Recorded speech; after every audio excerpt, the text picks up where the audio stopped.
I'm here. I am going to plug my Thursday evening book club, 5 to 7. Even if you haven't read the book, please come. It'll be a fun time.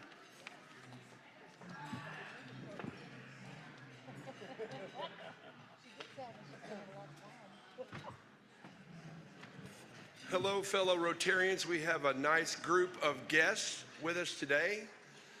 So I ask that as I call your name, you and your Rotary host stand and remain standing until we're finished with the list. And then we're going to give you a rousing round of applause. So Mike Heald is a guest of Hank Kelly. Ed Willis, the guest of Hank Kelly. Ryan Williams, the guest of Hank Kelly. Jim Alley, the guest of Chris Glover. Jason Davis, the guest of Kelly Fleming. Amanda Allison, the guest of Scott Allison. Heather Zabinden, the guest of Nate Coulter. Joe Hudak, guest of Nate Coulter. Rebecca Zimmerman, the guest of someone who didn't write their name on the sheet. Stacy Hamilton, Libby Sherrod. Matthew DeSalva and Harriet Phillips are guests of Bill Mockabee.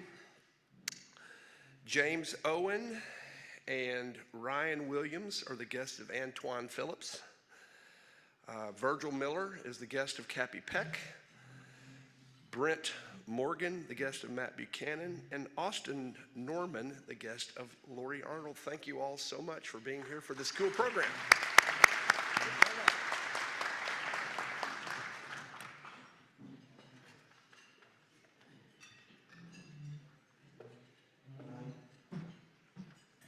Thank you, Christina and Kelly, and welcome to all our guests. Great crowd today.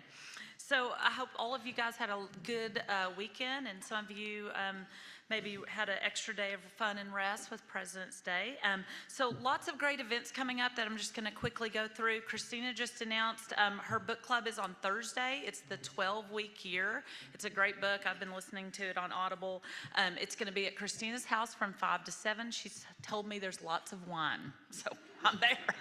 Okay, thank you. So if you haven't already RSVP'd, though, please do so Christina can get a good count for that. Next Wednesday is our fun social at Top Golf. If you haven't seen that, it's in our newsletter, the link to RSVP for that. Your spouse, partner, guest is welcome. Just go ahead and RSVP because those slots are filling up fast. And then finally, don't forget, our next service project is Saturday, March 2nd.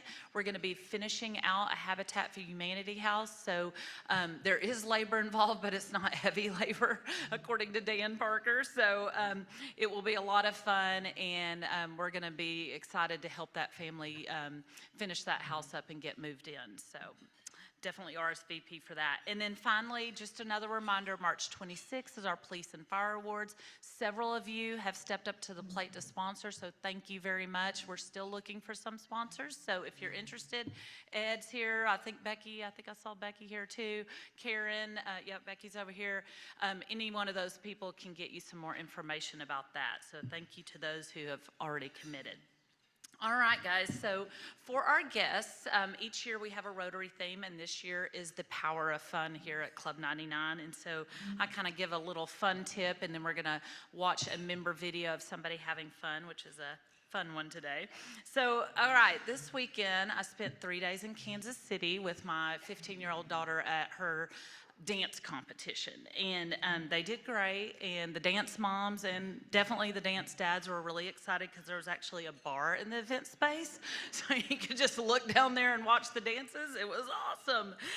But being around all those dancers this weekend reminded me of a chapter in Catherine Price's book, The Power of Fun, that we've been studying together.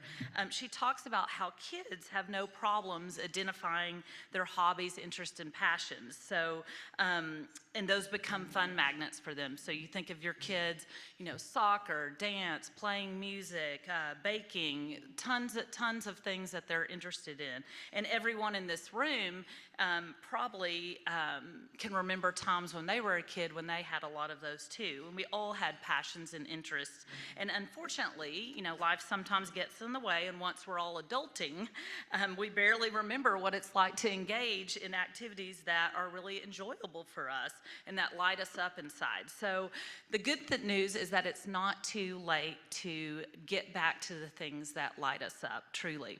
We may have to go on a rediscovery journey, and as Catherine talks about in the book, figuring out ones that we had in the past or maybe new ones. She talks about having a fun journal that can come in handy to really like document those things that come up and that bring you joy, so that you can really kind of map out how you're going to rediscovering having fun in your life and what those personal fun magnets are. I'll tell you, I also grew up dancing like Corinne, and I particularly loved tap. And BC, before children, I, in my 20s, actually took an adult tap class, and I loved it because it kind of got me back to, that passion that I had as a kid. And so started having kids, got away from it. But this year, as part of the Power of Fun theme, I decided, all right, I'm going to go back to that tap class. So my best friend and I, my best friend from first grade in Benton, she and I took dance all together. We're back in tap together, guys. So y'all are all invited to our June recital. It's going to be awesome. And it is so fun. It is really, really fun. And so that is just an example of like, I kind of went back into my childhood to say, okay, what was something that I was really passionate about and really was a true fun magnet to me, and that was tap for me. But it also can be something entirely different and new that feeds your fun side these days. So this is important because adults tend to be stodgy. We encourage our kids to try new things, but we refuse to do that ourselves sometimes.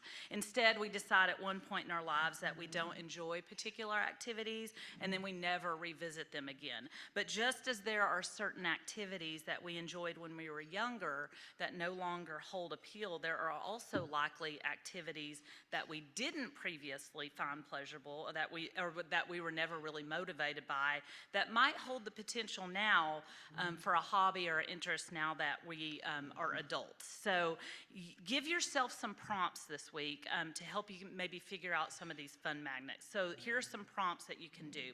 I'm interested in learning blank, or I'm interested in learning about something, or I'm curious about.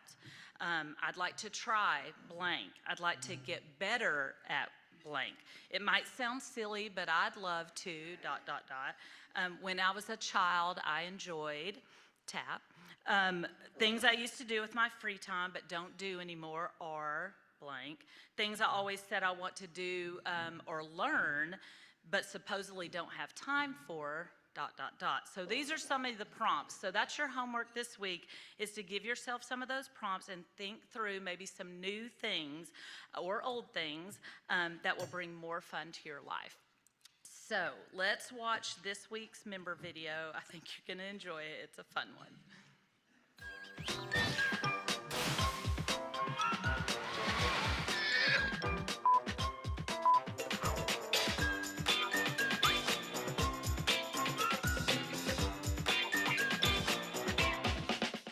So, Amy, what do you do for fun? I do a lot of this for fun. I love happy hours. It's like the very best way to get to know your coworkers and your friends.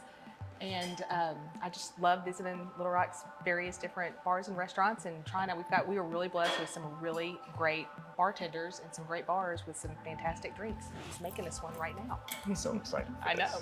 I think this is my favorite Rotary interview so far. Yay! What's the hallmark of a good bar? So I think the hallmark of a good bar is the ice. If you go into a bar for the first time and you're not sure exactly what to order, or what their drinks taste like, if it's going to be worth it or not, order an old fashioned. Watch when the old fashioned comes. If it has a chunk of ice in it, a big chunk of ice, that's a good bar. If it comes to you with restaurant ice or little ice chips and, God forbid, a little smashed up cherry in the bottom, just stick to beer and wine. You're not going to get anywhere this way. Merritt, you listening? Oh, he is listening. So how would you rate that ice cube?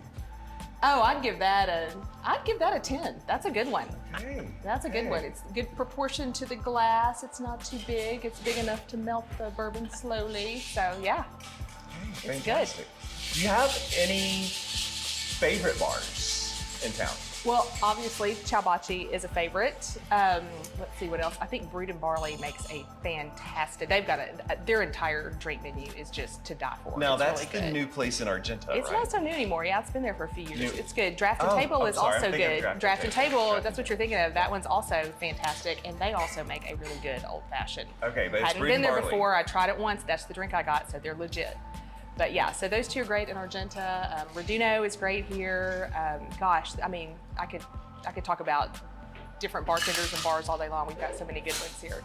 What about dive bars? Do you know anything about dive Okay, bars? so dive bars have a special place in my heart. So back when I worked at Alltel many years ago, I had a group of friends and we were all kind of just starting to work together and just kind of getting to know each other. And so we went to a couple of dive bars around town. We had a great time. And so we declared that year the year of the dive bar. And so each week we take a happy hour and go to a different one, really throughout Central Arkansas, until we had tried pretty much everything that we thought was out there. And then we'd pick our favorites and go back several times. North Little Rock had the best dive bars.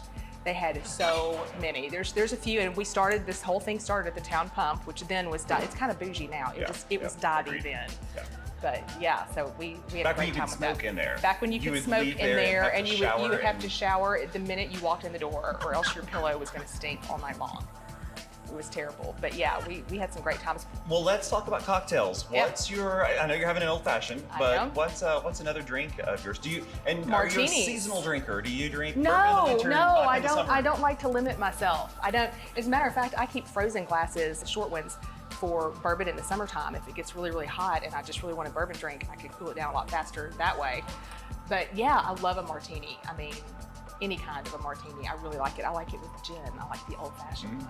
Anything with bourbon in it, I love gin. And give me a cocktail and I'm going to drink it. Preferably so- with somebody fun. We've got good ice here. What about Yeah. at home? What do you do at home? Well, I was just telling someone earlier, half my freezer is useless because it's full of ice. I mean, I've only got about half use of it. I keep, different sizes. I keep gin ice. I keep 3 different kinds of bourbon ice, great big blocks, spheres, and then smaller spheres that are the Death Star. They're shaped like the Death Star, kind of fun. I've got some that are shaped like diamonds. I have those. So yeah, I don't get to keep much ice cream in the freezer. It's all for cocktails. Hey, well, that sounds a little healthier. Maybe. Depends on who you ask. Talking about drinking at different times of the day, when is the appropriate time to start happy hour? Well, that depends on where you are and who you're with, what your day's like. I've seen happy hours that start just after lunch and go on through the evening. Always do it responsibly. Make sure you have a little something to eat and, make sure you've got a ride if you need one. But yeah, happy hour is yours to get happy. You can do it whenever you want. Well, by my watch, it's time. happy hour. It's time. So, Let's do it. Cheers to you. Cheers. And to Club 99. And to Club 99. Oh, it's wonderful. Bravo.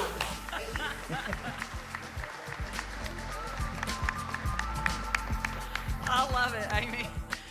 So I think we need to do a Club 99 Year of the Dive Bars. Bring that back. Will you lead us in that? Okay, great. That's awesome. All right, so now I'd like to invite Club 99er and Executive Director of Central Arkansas Library System, Nate Coulter, to the podium, and he's going to introduce our fabulous program today.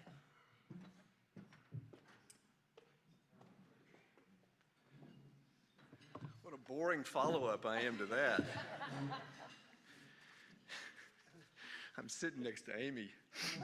I leaned over and said, "This seems like it could be the making of a cable TV show." And she said, without missing a beat, "I look like a drunk."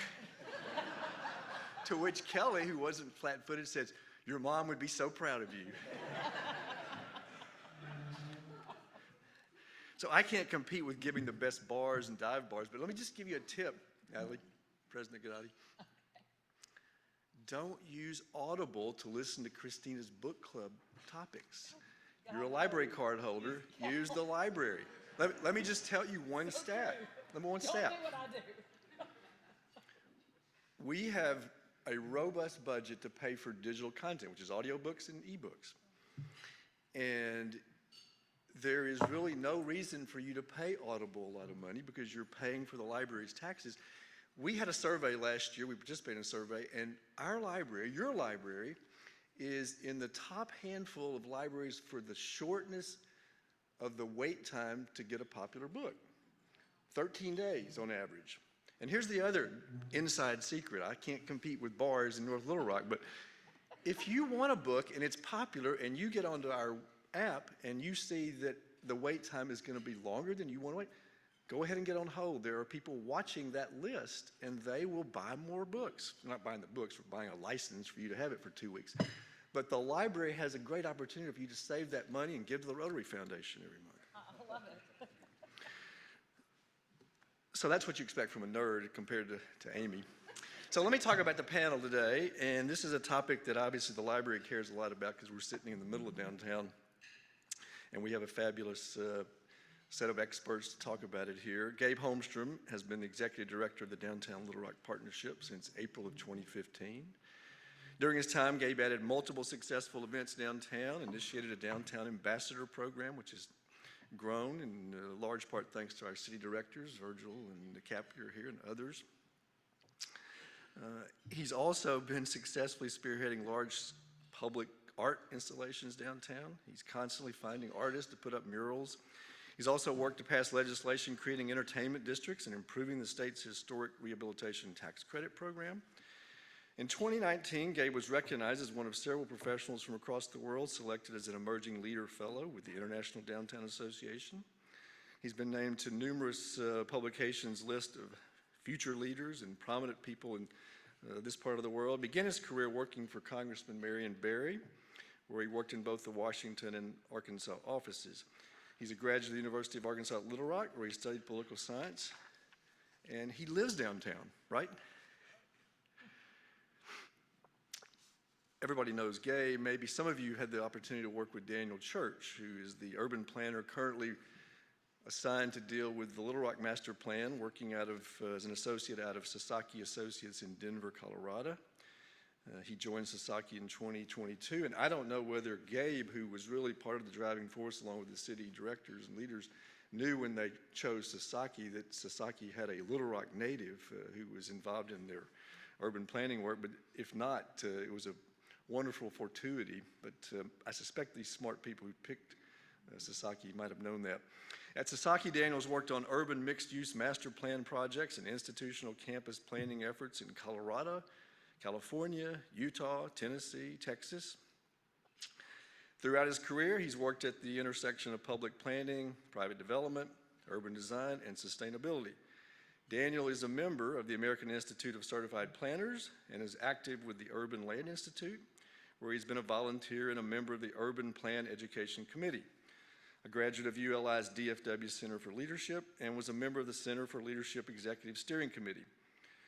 Prior to working for Sasaki, Daniel received a BA in Environmental Policy from Sewanee, the University of the South, and a master's in City Planning from the University of California, Berkeley. He's also a graduate of Central High in Little Rock. He has also worked for 7 years for the City of Dallas Planning and Urban Design Department, where he supported in the design and stakeholder engagement for complete street projects and public infrastructure projects, and served as the chief coordinator for the city's urban design peer review panel. As I mentioned, he was born and raised in Little Rock. Daniel now lives in Denver with his husband and a dog named Biscuit. And finally, but not least, is our past president, Hank Kelly. He's no stranger to any of you. He's a commercial real estate veteran since 1984. He's the CEO, partner, and executive broker of Kelly Commercial Partners. He leads his team in numerous efforts to succeed and deliver results to tenants, landlords, and prospects. You can hardly go into a shopping place in Little Rock and not think of Hank Kelly, because he brought Costco or he brought Trader Joe's here, all these things that we've been spoiled by. He has a number of prominent clients. He's professionally affiliated with Chain Links Retail Advisors, Counselors of Real Estate, Society of Industrial and Office Realtors, and the Institute of Real Estate Management. Hank is actively involved in the Little Rock community, including in the past president of Club 99, member of the 50 for the Future, past president of Baptist Health Foundation Board, and a member of the Downtown Little Rock Partnerships Executive Committee, among other things. Hank was also instrumental in forging our relationship with Dunbar Middle School when he was the president, and I see The Dunbar principal, Quentin Kane, is here, so he's made a lot of connections in the community and helped improve a lot of things. One of the things that you will remember when Hank was president is he would, and I love this because I'm a librarian, he would give out copies of James and Deborah Fallow's book, Our Towns, to every guest. And he was fortunate enough to recognize the timing of this appearance was going to be propitious with our local columnist, Rex Nelson, writing last Sunday about James Fallow's book that was titled Our Towns, a 100,000-mile journey into the heart of America. And Hank would talk about this book, but let me just touch on a couple of things that Rex identified. The first is that Fallow's book was primarily about the point of how people can put aside all their division and their debates about national issues when they focus on doing things, cooperating to do successful things for their local community. And then the 10 points that Rex summarized, and Hank probably knows by memory, but number 5 was there's a downtown in every successful town they visited. It's probably the quickest single marker of the condition of a town. The most successful cities pour attention, resources, and creativity into their downtowns.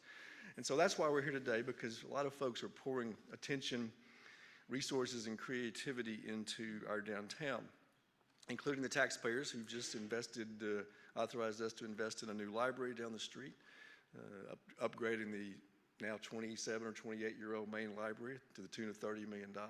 And I was telling a prominent business leader yesterday we care about this because we want to be a part of this critical mass of things, cultural amenities, the Museum of Discoveries down here, the ASO's building, the Stella Boyle Smith Center for Music around the corner. Obviously, we're in the Clinton Presidential Center. There's the fantastic new Museum of Fine Art. So the library wants to be a part of all that energy. And this friend of mine said, yeah, but it's bigger than that, Nate. It's not just about these cultural amenities for downtown. It's the whole city. And he reiterated, I don't know if he'd seen Rex's column, but he said, the best sign, the best barometer of a thriving town and its future is whether its downtown is thriving. And I think that's so true. And what I would add to that is it's important not just to people who live in West Little Rock where my friend did. It's important to people who live in Lonoke County, Faulkner County, Saline County, and all over the city. The downtown has to succeed if we're going to continue to have a growing, successful Central Arkansas. So I'm glad to be able to introduce these wonderful people who are going to help us figure out a key to doing that over the next 3 to 5, 10 years, and I welcome all of them. Let's give them a round of applause for Hank, Daniel, and Gabe.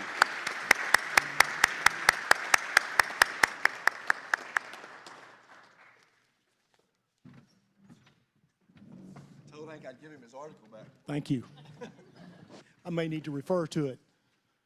Nate, thank you so much for setting that up. I couldn't have dreamed of better timing to have Rex write about the James Fallows and Deborah Fallows book and all that it has meant to me and all that it's meant to the communities that have engaged in reading and studying that. So I'd like to just take a point of personal privilege and thank our city directors, because if our city directors, Virgil, Antoine, Cappy, they have not voted to support this city hiring Sasaki, we wouldn't have their expertise here. So if I could just take one moment and say a big thanks with a round of applause to our city directors.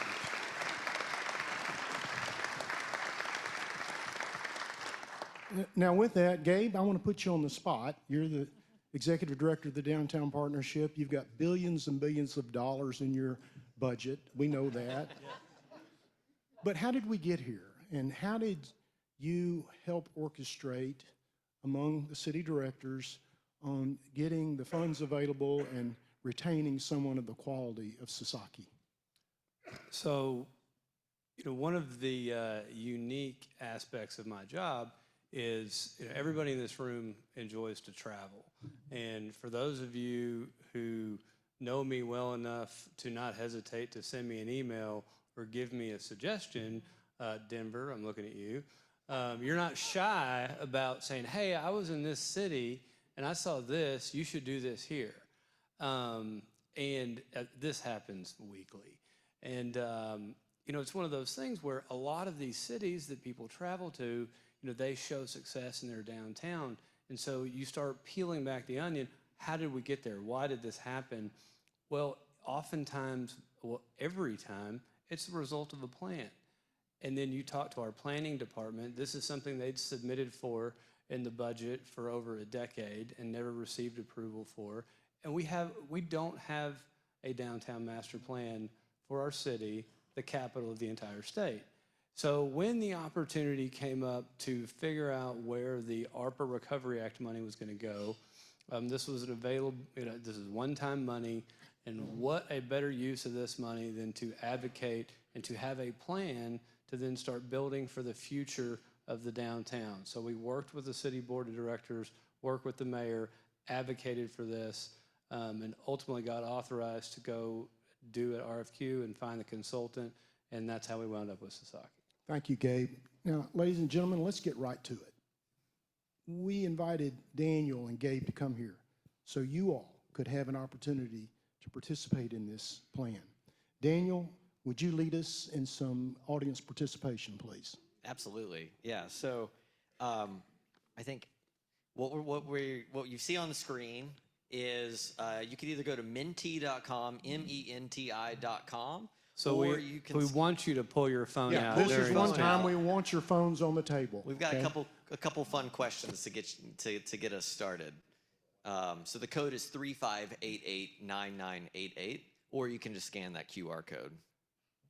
So I'll give it a second for folks to kind of get on. Looks like we got some folks getting on. Has anybody used this before? All right, looks like we're getting some critical mass, so we can move to the first question, but we'll let it be slow because the first one's a fun one, anyways. And the code is still up at the top, so 35889988. So why do all of you come to downtown? Do you live here? Do you work here? Do you do both? Would love to kind of get a feel for your connection to downtown.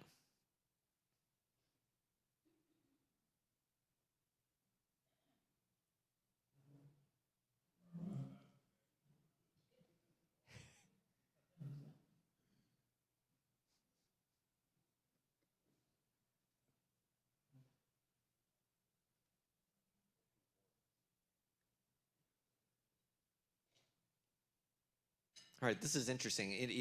We asked the same question at our very first public kickoff meeting back in October, and a lot of those people work downtown as well, but we had a lot of residents at those meetings, and so it seems like the plurality of this group is coming down here for various cultural or entertainment reasons. And downtown is absolutely a hub for all of that. Looks like people kind of figure this out, how it works. We'll move to the fun questions. All right, let's shift to the next question. First, rank the following topics from most to least important. So your most important would be at the top, number 1, for inclusion in the master plan. Connectivity and better interaction with the river, new hike, bike, and walking trails, improved walkability and bikeability, improved transit connections, making it easier to get into downtown if you're on foot or on bike, as well as a new park where the ramps have been removed right over by Nate's library.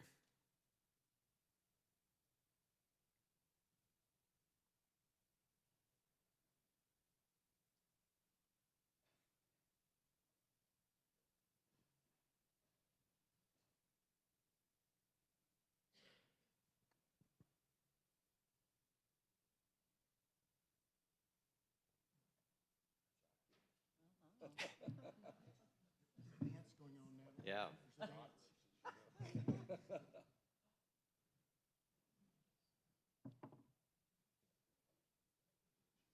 So it definitely seems that the river is important.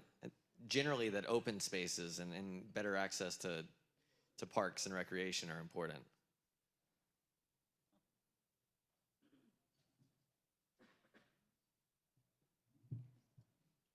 Right. Why don't we go ahead and shift to the next one? But it looks like the river, interaction with the river and the River Market Park and bikeability and walkability is Definitely important. All right, same question, different topic. So what else, rank the following. Making it easier to get between cultural destinations, increasing higher education opportunities, creating improved entrepreneurship opportunities for disadvantaged communities, creating and expanding public art and events, building more housing options, and expanding retail and shopping opportunities, things like a grocery store.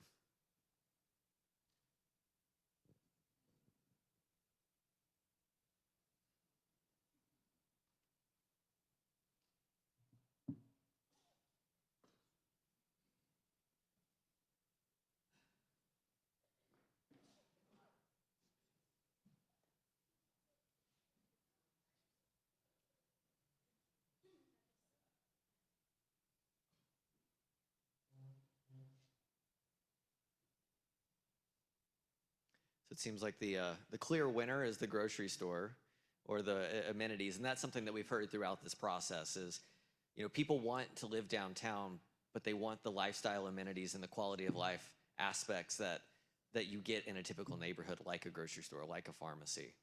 But at the same time, what we also know is to have a grocery store, you have to have people living downtown to shop at the grocery store. And so right now, there's just not the critical mass of people. So, okay, why don't we go ahead and shift to, we got 2 more questions. So this one is more of an open-ended one, so we'll give you a few seconds. Just in a few words, what are some key topics or concerns that you think are most important for the future of downtown? Hopefully this will create a word cloud that will be interactive and interesting.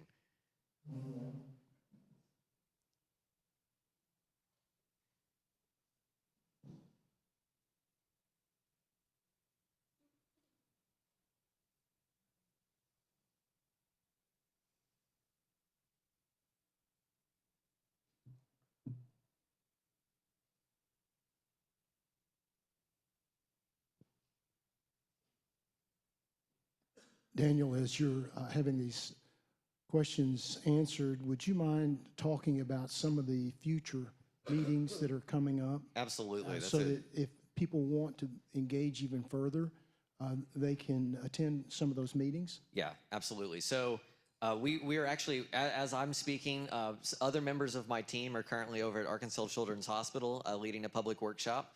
We've got 4 public workshops while we're in town this week. We'll actually be in the same room tonight at 6 p.m. for a public meeting. And then tomorrow we'll be at Gabe's office over on Main Street during the lunch hour from noon to 1. And then at 6 o'clock we'll be at Flanders Smith over in the Elders Ballroom. And so each one of those is an opportunity for all of you to attend and learn more.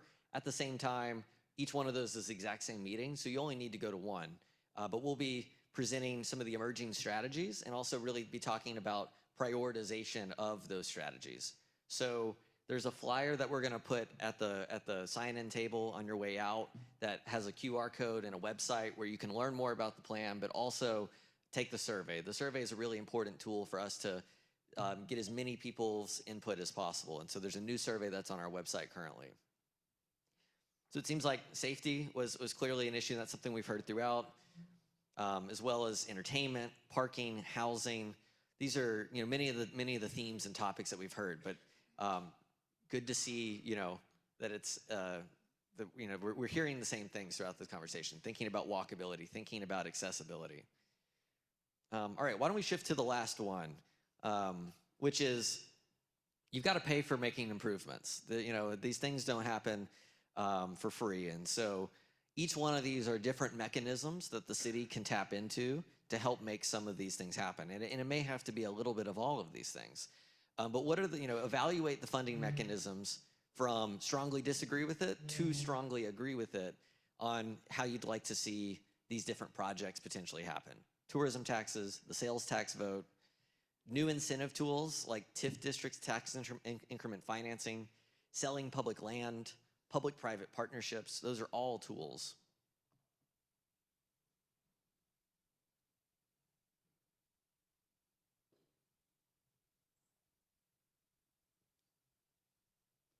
I'd also like to take a moment to put a shameless plug in for our downtown annual meeting that's coming up. Gabe reminds me that he has a few tables left.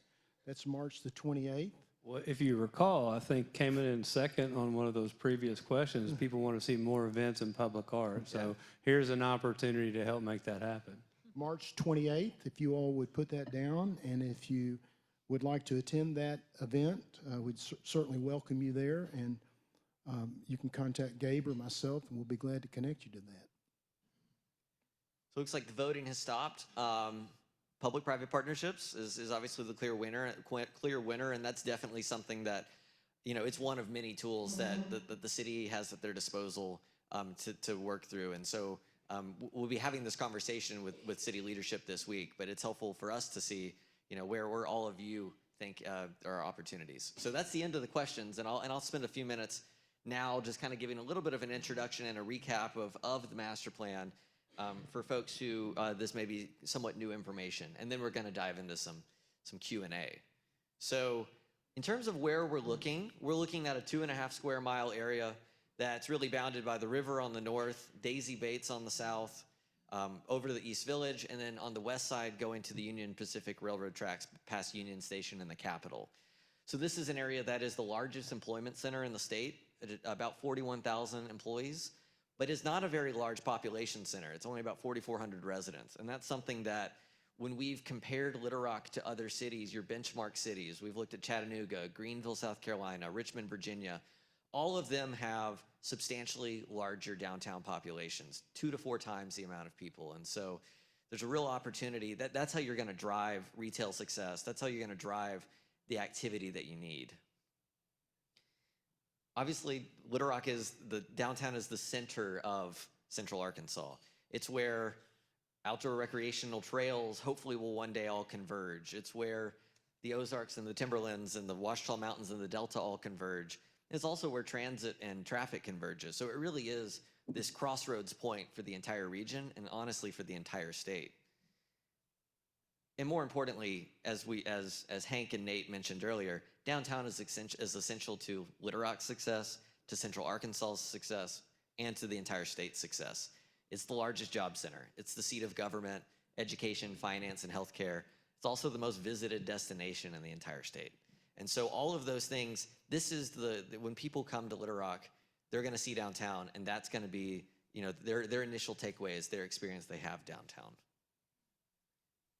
So what is a master plan? What have we been doing for the last 6 months or so? At its highest level, it's a vision for tomorrow. It's thinking about what do all of you who are stakeholders who care about downtown want to see downtown become in the future.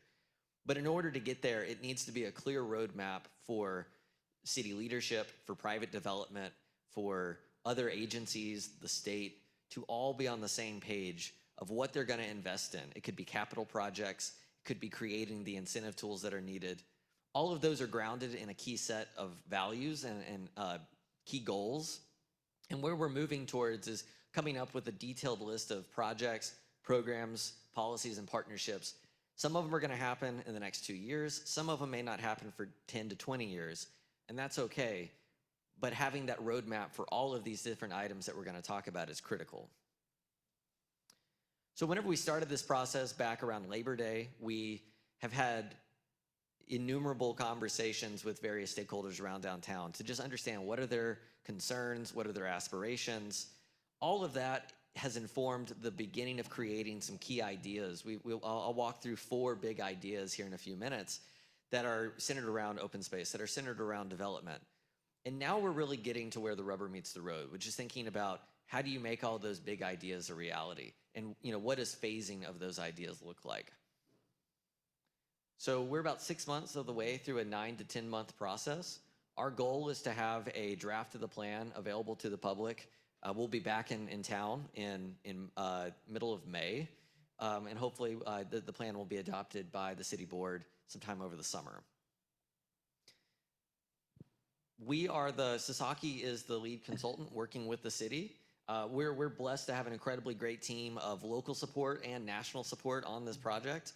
We're working with AMR Architects and their local consultant, Crystal C. Mercer Watson, to engage with the community, to connect with the community, to help us with local coordination and design ideation. We're also working with SB Friedman, who's a fabulous consultant out of Chicago that they look at the nuts and bolts of of incentive programs, of regulatory frameworks to understand what is the market doing today and how can we use policy to drive change. And then lastly, we're working with transportation and parking and mobility consultants with Walker Consultants. They do this work around the country. And while we're working directly with the city, we're obviously working hand in hand with Gabe's group at the partnership, but we're working with other agencies. We're working with all the stakeholders that make downtown because all of their input is critical to this. Let me ask Gabe if you could give us a little intel, because you've helped Daniel with a lot of the meetings, setting them up. Just tell us what you're hearing. Tell us what people are telling you. Tell us what people's wishes are, and then I'll ask Daniel to expand a little bit more on that after you've talked, Gabe.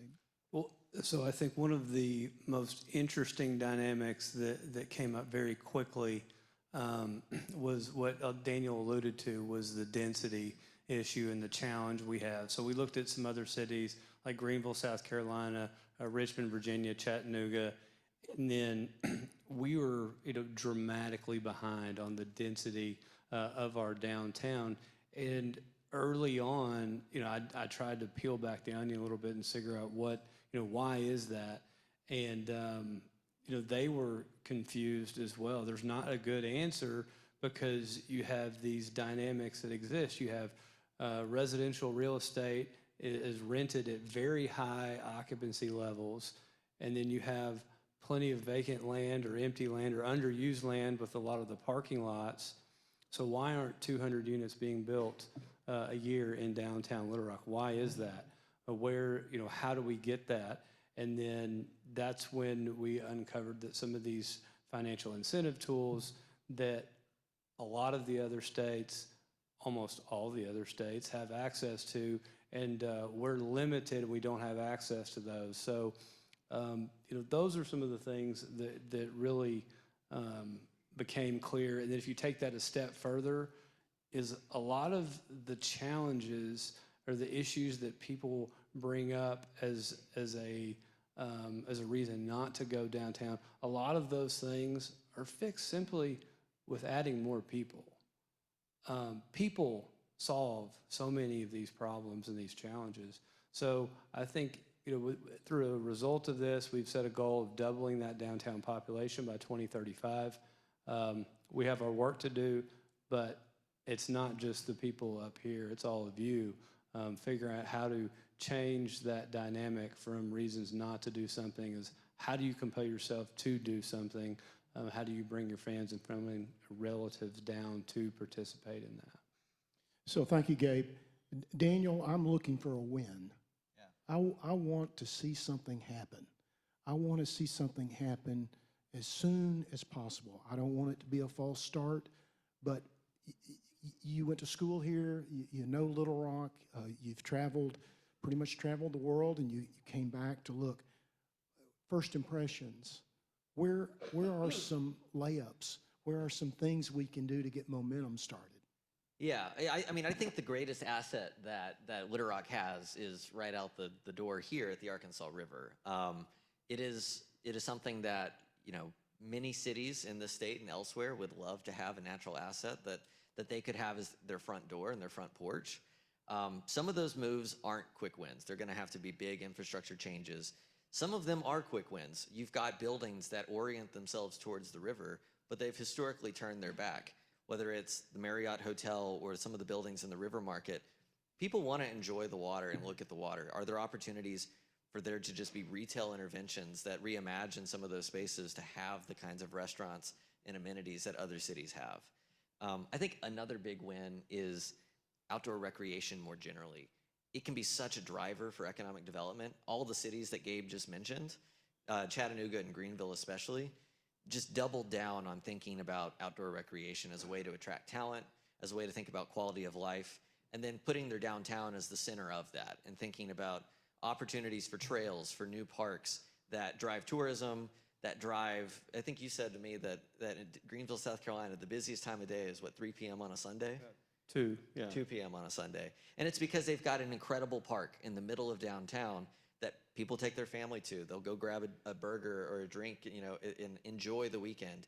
And that's something that, I was here this weekend, and there's not as much of that as you would like to see. So I think even some of the quick wins of just things Well, like, actually, clarify that. Tell them. okay, so my sister she lives in Fayetteville, and she was in town. We were all in town for my mom's birthday, and her husband and kids went to the Museum of Discovery, and she needed to do some work, and she needed a coffee shop, and there wasn't a single coffee shop that was open that she could go sit down and have a cup of coffee at and use the Wi-Fi. So she had to break into the Courtyard Marriott and use their Wi-Fi just so she could send some emails. So I think that, finishing things like the Arkansas River Trail, which has a big missing gap between Riverdale and downtown, that is a necessary win to drive recreation. But then figuring out how to deliver some of the other open space connections is going to be critical too. So Daniel, you mentioned you had some big concept ideas that you'd like to throw out to the group or educate the group on from what you've heard. Would you get into those, please? Yeah, I think I'm going to click through some of these just to highlight real fast that we've done 2 rounds of engagement. We've had really great feedback, great attendance at our public meetings and on our online survey. But I strongly encourage all of you to not only attend the meetings that are coming up, but also to complete the survey and give your input. This is a handout that'll be at the front door. We've got meetings coming up over the next 2 days. We also have mp.downtownlr.com. You can take the survey there, and it's going to be online for the next month. So in terms of thinking about the vision that we've heard and the big ideas, people want downtown to be the downtown for the entire state. They want it to be safe. They want it to be vibrant. They want it to celebrate the history and the culture, but also have activity and recreation. One of the things that we ask people to help us determine is what are those key values? And so these are really the key values that are going to be at the center of the entire plan. Thinking about it being livable and people-focused, authentic and diverse, safe, resilient, vibrant, connected. So of these 4 big ideas that are beginning to emerge, the first one centers around open space and recreation that I was just talking about. The Arkansas River Trail is great, but it should be the first of a great network of trails that get people to the river, that get people to places that they want to go, to other parks. There's such an opportunity through some of the proposed trails and opportunities that we see with new trails to create an interconnected network of places for people to walk or bike. At the same time, it's also about the river itself, and I just talked about that. So, there's a huge opportunity with open space. There's also an opportunity with thinking about mobility more generally. Expanding the streetcar, that's not going to happen overnight. That's going to be a big capital cost, and it would require, federal support. But right now, the number one thing we heard about the streetcar is it's slow and it doesn't get me to where I want to go. And so how could the most effective transportation systems are one that get people from where they live to where they work. So how could you extend into neighborhoods but also capture SOMA, which is kind of disconnected from the rest of downtown? Additionally, thinking about connecting all of the institutions and assets downtown. You've got UAMS just to the west of downtown, the state capitol and Children's Hospital, Flanders Smith, the financial quarter, the River Market, all the way to East Village, and where we're sitting at right now. All of those could be really easily connected through additional transportation. When we think about culture, this is the epicenter of Arkansas history. It is such an important place in terms of the number of museums that exist here. There's national history in downtown Little Rock. And so really celebrating that by connecting those assets to each other through some infrastructure work. How do you use existing streets to get people from the River Market to the Art Museum, or to get people from the Art Museum over to the Mosaic Templars Cultural Center? All of those are assets that you want to celebrate, but right now, people have to drive between them if they're a tourist, but they're only a couple block walk. And then lastly, thinking about downtown as not just a monolithic one place downtown, but breaking it down into a series of neighborhoods. Different areas of downtown have different character.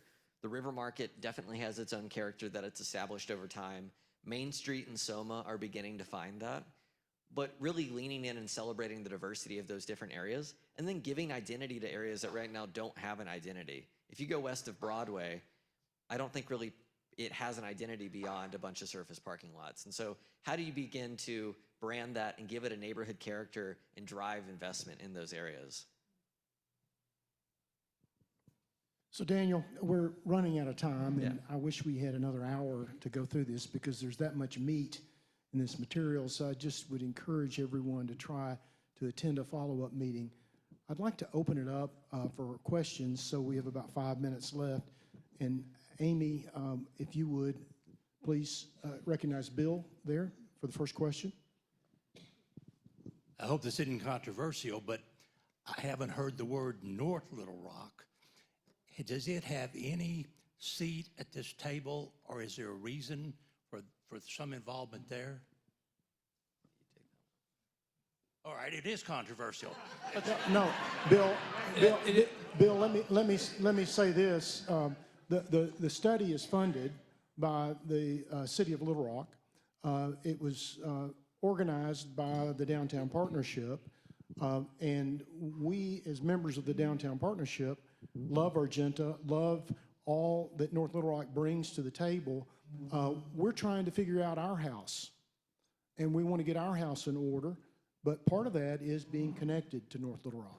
And I will say that we do have somebody from the city of North Little Rock, their Economic Development Department, on the stakeholder committee for this, and they also serve on the board of the Downtown Partnership. So we recognize that that is a key portion of this. However, the limits are, this is for downtown, and this is funded by the city of Little Rock. Would you give it to Mark, please? Okay, excuse me. I had a question about the master plan map that you put up there. Why it ends at Daisy Bates instead of encompassing further on down into the Soma area. I saw AMR listed, and they're actually between 14th and 15th. So you'd think it would cover the whole part of that part of the city. Well, you can ask every person in this room to draw the map. You're going to get 100 different answers. The city had to draw the map somewhere, and that's where it is. You guys ready for me? Yes, sir. Always. Go, Mark. I wrote down 5 things that really weren't covered: crime/safety, homelessness, litter, graffiti, and employment. I think the first 4 are pretty self-explanatory. Employment, I think about the price that the former Bank of America building sold for, how much empty office space we have downtown. You're not going to get people to live here. Many of them are going to be ones that work here as well. And all the bike trails and walking paths and all that aren't going to get people down here if they are working out west or in Conway or in North Little Rock. So I just want you to address these things. I think these quality of life things are easy to fluff over. One city that I was absolutely blown away by and thought, what are they doing that we can't do in Little Rock? And that's Charleston, South Carolina. The Southern Legislative Conference was there last year, and it just, I mean, always liked Charleston, but I couldn't get over. On Sunday morning, there was a city employee, Sunday morning, out picking up trash. The place was clean. The place felt safe. The demographics were not a whole lot different from Little Rock. And so I'm thinking, can't we do this? So I first of all, commend you on some of the positive things you're addressing, but there still are some negative things we have to address to make those other things happen. But thank you for what you're doing. And Mark, thank you for those comments. I can assure you one of the first people we engaged was Hugh McDonald, Secretary of Commerce, to try to be of assistance to our effort. And he has made himself available and offered a variety of things to assist us. But we need the help of the state. We need the state government to support downtown Little Rock in a bigger way than they have. We need buildings that were previously occupied by state agencies to be repopulated with state agencies and other private sector businesses that feed off that. And so we're the hub, we believe, of the center of the state. The capital is responsible for taking care of that, and we will call on you for help. Well, and I think we meet with him at 3:30 this afternoon. Yep.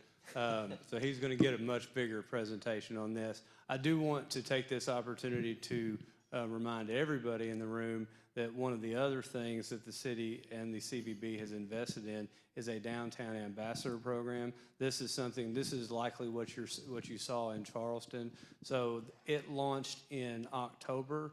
In the first 30 days of the program, they picked up 2 tons of trash in downtown.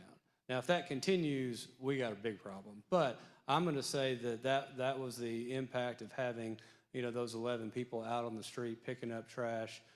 They're removing graffiti. They're consistently working with some of our unhoused friends out there. So we're 3 months into this. Let's put a year behind it. Let's see if there's a noticeable difference. There has to be. If we picked up 2 tons of trash in 30 days, there's going to be a noticeable difference. And for those of you who have businesses down here, how many of you have encountered one of the ambassadors since you've been in downtown Little Rock? So that just tells me the rest of y'all aren't spending enough time down here, because they're out here 7 days a week. But, so yeah, I hear that, and I hear it all the time. I think the other thing that's very important to recognize about that is when you start looking at the data behind it, downtown is a very safe place in the city. So when you start getting down to that precinct level, it is. Perception, we're still dealing with perception challenges that came out of the early 90s. And that's just going to take time and people moving down here to fix all that. Yeah, I think critical to it is people, as Gabe mentioned earlier. I mean, if you've got, when we walk around at night, it's not that there's unsafe people that are there, it's that there's nobody there. And so when you're alone on a dark street, you feel uncomfortable. If you have double the amount of population and people in the evening are walking their dogs or going to grab a bite to eat, you're not going to feel as uncomfortable. We got time, Chris, one question, and then we're going to wrap it up with an invitation to come back tonight. Absolutely. I wonder if you guys could just repeat the part about what an asset we have in the river. And then I wonder if y'all have examples of cities that haven't leaned into a natural resource like that, but then have been able to eventually utilize it for what it is. Yeah, that's a great question. I think a very compatible peer city that leaned into their river in the last 20 years was Chattanooga. Chattanooga was the most polluted city in the country in 1970, and now it is a green city that is all about outdoor recreation. They built the aquarium in the late 90s along the water, and then they just invested in open space enhancements. And it's not just about having a park, because we've got Riverfront Park here. It's about what does that park have and how do people get to that park. Right now, one of the things that we're beginning to explore is you've got immense barriers to get to the water. There's really only a few access points. Sure, you can get to the river right here and in a few places in the river market, but once you get past the river market, you can't physically get to the water really anywhere. And so thinking about reimagining La Harpe as a 2-lane street, what that does is it frees up land for new development. So you could have residential and hotels and restaurants that face the water. You could expand the convention center, and then you could make the park easier to get into. So it just really feels like a part of downtown. So I think Chattanooga is an incredibly good example, but Greenville, they had a forgotten waterfall in the middle of downtown that had an old bridge on it. They ripped that out and they put a park there. The city spent $25 million and it's driven $1 billion in investment in the last 20 years. So investing in small investments, I know $25 million isn't a small investment, but interventions from infrastructure for parks can go, it can multiply 10 times or more in terms of the ultimate investment long term. You all please give Daniel and Gabe a big round. Thank you guys very much, Daniel, Gabe, Hank. Downtown is clearly important to Club 99, and so we're so glad that you guys presented these ideas today. Good luck on the rest of your work. Quickly, just a little something for you guys, and Gabe and Hank are very aware of this, but Daniel, our club commissioned a new mural down in the River Market area this year, or into last year. So this is just a little something that reflects that, and it really is about Little Rock, big on fun. It goes right into our power of fun, and I think the things that we talked about today definitely play into that. There's so much opportunity there because we are a really fun city. So thank you guys. Next week, not to be missed program, we're welcoming Christina LaCure, a former professional golfer from Arkansas, who is going to share with us her failure as a golfer and how it really led to some big business success for her. So she's going to be amazing, and I hope to see you guys next week. Thank you. Oh, yes. Early voting started today. Thank you so much for that. Go and vote. You have your last name is Church, right? Do you have